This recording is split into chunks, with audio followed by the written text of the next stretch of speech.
Hey guys, it's me, and today I'm going to be giving you guys a full summary of Disney's The Lion King. Enjoy! The movie opens with a full-on musical number with all the animals in the Pride Lands celebrating the birth of Simba, the new cub of the future king. We then learn that there is a rival group of lions, the hyenas, who are not happy about this newest addition to the royal family. One of them, named Shenzi, makes a vow to destroy Simba and take over the Pride Lands for themselves. When Simba grows up to be a young adult, he becomes restless living under his father's rules and wants to explore the world outside of Pride Rock. He also has a close friend named Nala, who is a lioness and another potential future queen. But when Mufasa warns Simba that there is danger beyond the Pride Lands, Simba decides to go anyway, because he thinks he is smarter than his dad and will be fine. Unfortunately, he ends up getting lost. Just when things seem to be looking their bleakest, though, Simba runs into an old warthog named Pumbaa and a laid-back meerkat named Timon. They become friends, and they decide to raise Simba as their own son and teach him the pleasures of living life as a carefree, fun-loving, no-worries type of guy. Meanwhile, back at Pride Rock, it's been 13 years since anyone had seen Simba, and everyone believes him to be dead. Scar is now in charge, and everything has gone to ruin. Simba eventually learns of the truth about his heritage from a talking tree named Rafiki, and he teams up with some new friends, including a quirky warthog and a laid-back meerkat, to take on his evil uncle, Scar, and reclaim the throne that is rightfully his. When Simba reclaims his throne, it is said that the circle of life will be complete once again. The movie starts with a huge celebration in the Pride Lands because there is a newborn lion. King Mufasa is shown to be an incredibly powerful and majestic ruler. He gives his brother Scar a warning about keeping his eye on the ambitious hyenas who wish to steal the Pride Lands for themselves. Despite the warnings, Scar becomes more and more irritated as the celebration goes on. Later, we see that Simba is being raised by his mother, Sarabi, and is best friends with his little buddy, Nala. We soon learn that Simba is going to one day become king, which does not sit well with his jealous uncle, Scar. Soon, Simba grows up to be an adventurous young teen and is curious about the world outside of Pride Rock. He defies his father's orders and ventures past the elephant graveyard, where he meets up with some new friends, including a sarcastic hyena named Shenzi. She invites him to join her and her clan of misfits for some fun. At first, Mufasa comes to rescue Simba after he hears him calling out for help, but he becomes enraged when he sees that Scar has lured him into a stampede of wildebeest. Just as the stampeding animals get ready to crush Simba, though, Mufasa jumps in to save him. But Scar causes rocks to fall on top of his brother, killing him. Out of fear, Simba runs away and doesn't even stop to try to help his dad. When Simba gets home, Scar tells him that it was all his fault that their father died. Simba feels so guilty that he runs away from the Pride Lands completely. As stated before, he meets up with a carefree duo of Pumbaa the warthog and Timon the meerkat, who take him in and raise him as their own kid. As time passes, Simba grows up and becomes a handsome adult. He is still afraid of what happened on that fateful day, though.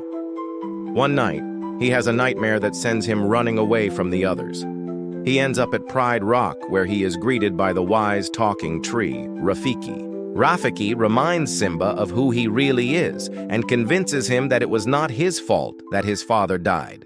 Instead, it was Scar's fault.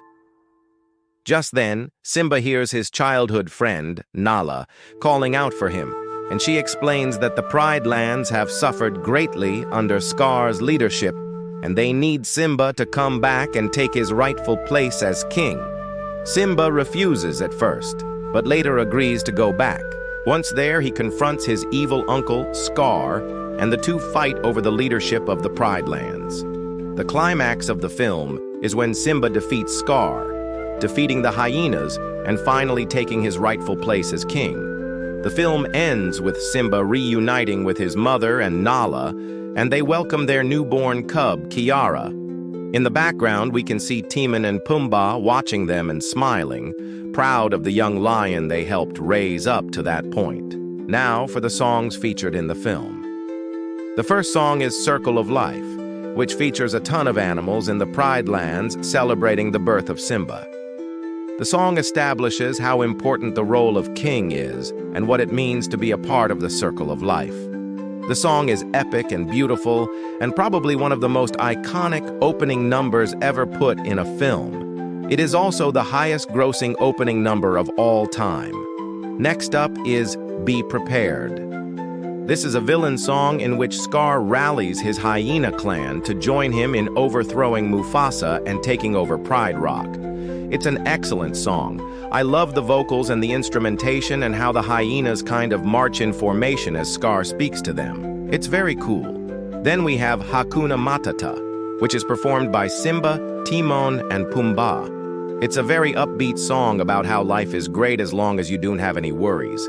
It's a super catchy tune, and I've always loved this song since I was a kid. Another great song is Can You Feel the Love Tonight, which is basically a love duet between Simba and Nala.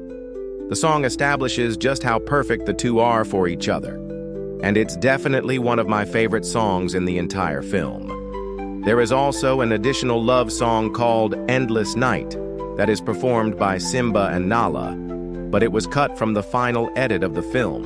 Still, it's a beautiful song, and I'm glad that it exists. And then we have I Just Can't Wait to Be King, which is performed by Simba and Nala when they were still just cubs. It's a great song that shows how excited Simba is to one day be king. Also, I forgot to mention earlier that there is another talking character in the film besides for Rafiki, and that is Zazu, who is a red-billed hornbill and acts as Mufasa's major domo.